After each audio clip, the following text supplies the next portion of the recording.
안녕하세요. 데니박 원장쌤입니다. 자, 오늘은 지난 시간에 우리 팔품사와 문장 5가지 성분의 관계에 대해서 공부를 했었는데, 그렇다면 팔품사는 과연, 자, 어떤 것들이 있는지 세부적인 정보를 또 공부하는 시간을 가져야 합니다. 그래서 오늘은 명사에 대해서 같이 공부해 볼 텐데요.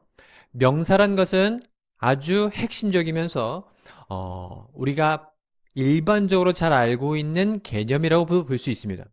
그러면 명사라는 것을 우리가 한자로 보면 이름 명자를 사용합니다. 그래서 사람, 장소, 사물 등의 이름을 나타내는 말이다. 자, 이름을 나타내는 말이다. 자, 이게 바로 명사라는 가장 기본적인 정의가 됩니다. 그럼 문장 내에서 무엇으로 쓰이냐? 지난 시간에 배웠죠. 바로 주어, 목적어, 보어로 사용된다. 그래서 문장 내의 명사는 주목보, 명사는 주목보 이렇게 사용된다는 기본적 개념은 반드시 꼭 기억을 해두셔야 됩니다. 그럼 명사의 종류가 무엇이 있느냐? 두 가지 큰 범주로 나눌 수 있습니다. 첫 번째, 가산명사. 자, 우리가 가산명사라 함은 기본적으로 셀 수 있느냐 없느냐에서 셀 수 있다. 자, 셈이 가능하다는 뜻입니다. 그래서 셀 수 있는 명사를 바로 가산명사라는데 그 가산명사는 두 가지 종류로 또 나뉘어집니다. 그게 바로 첫 번째 보통명사가 있죠.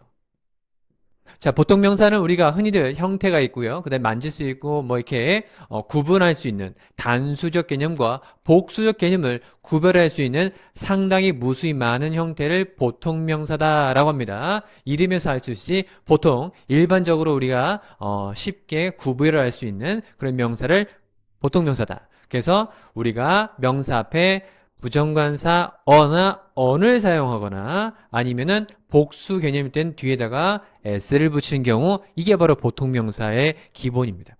그 다음에 어떤 집합적 개념에 여러 개가 있거나 여러 사람들이 모여 있거나 이런 표현들을 한 번에 명사로 퉁치는 표현들이 있죠. 그거 바로 집합명사다 할 수 있습니다. 집합적인 개념을 지칭하는 말, 그렇죠? 그래서 집합명사의 대표 주자는 people, 그렇죠? 우리가 흔히들 말하는 사람들, 사람들이 여러 명 모여 있고요. 그 사람들을 지칭하는 표현이 사람들입니다. 우리는 사람에다 들이란 형태의 복수적 개념을 표현했지만 영어에는 people이라는 형태였고요. 단수적 개념은 person이라는 표현이 있죠.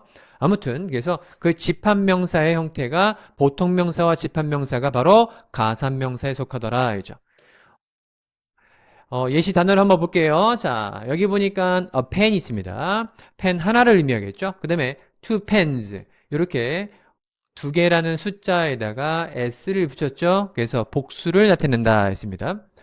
chair입니다. 의자 하나입니다. two chairs 이렇게 자 s를 붙여서 복수를 붙일 수 있다. 이것이 바로 보통명사에 해당되겠죠. 그 다음에 family 가족입니다. 그 다음에 people 이렇게 해서 가족이라는 개념과 사람들 같은 경우는 둘 다 보통 여러 명을 이렇게 묶음으로 형태로 집합적으로 나타내는 표현하는 명사를 바로 집합명사다라고 볼 수 있습니다. 세부적으로 들어가면 또 다양한 이론들이 있지만 큰 그림으로 우리가 명사에는 이런 것들이 있구나라는 것을 살펴보기 위해서 이 정도만 하고요. 그 다음에 불가산명사의 형태에 있습니다. 셀 수 없다 이거죠. 불가산명사 셀 수 없다. 그래서 불가산명사에는 총 세 가지가 있죠. 첫 번째로 뭐냐면 사람의 이름, 그렇죠? 뭐, 그 다음에 지역 이름, 그 다음에 회사 이름, 나라 이름 이런 것들은 고유합니다. 그렇기 때문에 말 그대로 고유한 것을 지칭하는 명사를 고유명사다라고 볼 수 있고요. 자, 그 다음에 물질의 형태를 나타내는 명사가 있습니다. 그걸 바로 물질명사라죠. 뭐 물처럼, 그 다음에 소금처럼, 설탕처럼, 빵처럼, 돈처럼 어떤 물질적 개념을 표현하는 걸 바로 물질명사다라고 볼 수 있고요. 자, 그 다음에 분명히 존재는 하는데 눈에 잘 안 보이고요. 그 다음에 어떤 관념적, 추상적인 것들을 나타내는 표현하는 것들이 바로 추상명사다 했습니다. 공통적으로 무엇입니까? 고유명사, 물질명사, 추상명사들은 뭐다? 셀 수가 없어요. 한마디로 말해서 셀 수가 없기 때문에 뭐 취급해준다? 단수적 개념으로 취급해주는 거죠. 복수가 아니기 때문입니다. 자, 그러면 예시 단어를 보자면 첫 번째, than이 있습니다. than은 사람 이름입니다. 자, 그 다음에 Seoul, 서울이죠. 지역 이름입니다. 삼성, 삼성이죠. 삼성. 자, 회사 이름이네요. 자, 브랜드 이름입니다. 그 다음에 이게 바로 이제 고유명사에 해당되고요. 고유한 명사들입니다. 자, 그 다음에 water, 이죠. 물입니다. 그 다음에 salt, 소금입니다. bread, 빵입니다.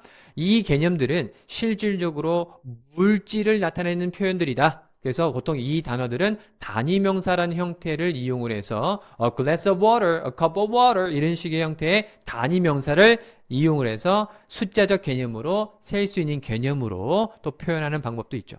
자, 그 다음에 information, 정보네요. emotion, 감정입니다. 그 다음에 love. 이런 표현을 우리가 볼 때는 정보라는 개념과 그 다음에 감정이라는 것과 그 다음에 사랑이라는 것들은 분명히 존재하고 표현할 수 있는 명사적 개념인데 실질적으로 추상적 개념이 해당되기 때문에 눈에 잘 안 보이고요. 그 다음에 만질 수 없고 정형화되어 있지 않은 개념의 추상적인 개념이다 라고 보실 수 있어요.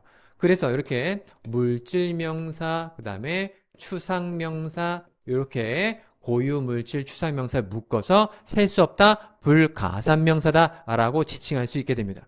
자, 그러면 이 명사들이 전체적으로 문장 내에서 사용됐을 때 어떤 것이 주어고 목적어 보어고 이렇게 구별할 수 있는 자 예문을 통해서 구별할 수 있는 시간을 가지자면 첫 번째 문장 than이 있습니다. 사람 이름이죠. 고유명사죠. 그래서 이거를 우리가 품사적 안경을 쓰고 바라볼 때 이 친구는 명사입니다. than은 명사죠. likes는 동사입니다. 그 다음에 bread는 또 명사가 됐습니다. 자, 그러면 품사만 놓고 보면은 than 명사, bread 명사죠. 근데 이 문장 내 성분으로 보자면 여기는 주어로 쓰였고요. 그 다음에 likes는 원래 서술어입니다. 그 다음에 bread는 좋아하다, likes, 서술어의 동사의 목적어로 쓰였습니다. 그래서 이 한 문장을 봤을 때 단어 갖고 있는 기본적 고유한 특징인 명사로 보자면 이렇게 표현할 수 있고요. 문장 내에 쓰임은 문장의 주인이 되는 말, 서술해 주는 말, 대상이 되는 말 이렇게 볼 수가 있고 나타낼 수 있다는 것이죠. 자, 또 볼까요? Water is essential for life입니다. 물이란 것은 자, 첫 번째 명사 안경으로 보자면 이 명사고요. 그러니까 품사 안경으로 보자면 명사고요. 그 다음에 is는 동사고요. essential은 형용사고요. for는 전치사고요. life는 명사입니다. 그래서 품사라는 안경으로 보자면 이렇게 표현할 수 있는데 문장의 성분으로 봤더니 water는 문장의 주어입니다. 그리고 is는 서술어지요. 그 다음에 essential은 주격 보어네요. 주격 보어 자리에 형용사 왔으면 상태. 그래서 보어가 형용사 보현 상태. 명사 보어는 동격. 꼭 기억해 주시기 바랍니다. 그 다음에 for life를 자, 전명구 수식어로 묶으니까 수식어에 해당됩니다. 그래서 생명, 목숨을 위해서는 바로 물이라는 것은 필수적이다. 이렇게 해석될 수 있습니다.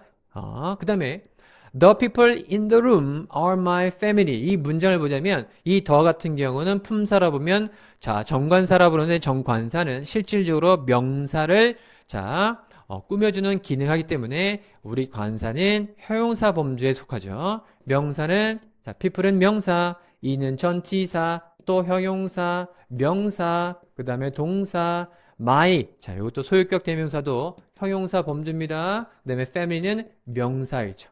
자, 제가 왜 이걸 굳이 이렇게 단어마다 자, 이렇게 품사를 명명했냐면 이 단어가 문장 내에서 어떻게 쓰이는지, 즉 품사적 안경을 쓰고 봤을 때랑 그 다음에 문장의 성분을 안경을 쓰고 봤을 때랑 다르다는 것이죠. 그래서 그걸 헷갈리면 안 됩니다. The people 이걸 뭐 명사구로 봐서 퉁쳐서 주어로 볼 수 있겠죠. 그 다음에 in the room 요거를 이렇게 꾸며줬잖아요. 명사 수식어는 바로 형용사 수식어죠. 그 다음에 are는 서술어, 그 다음에 my family는 주격 보어네요.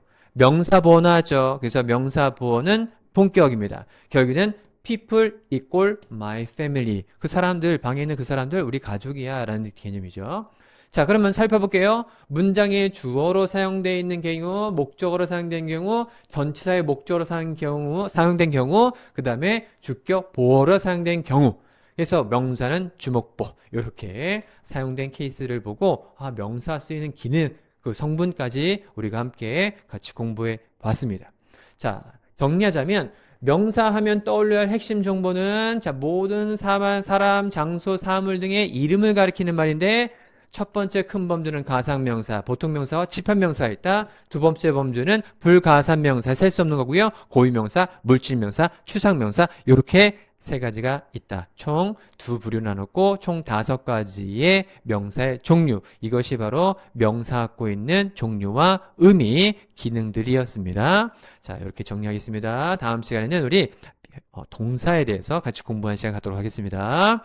감사합니다.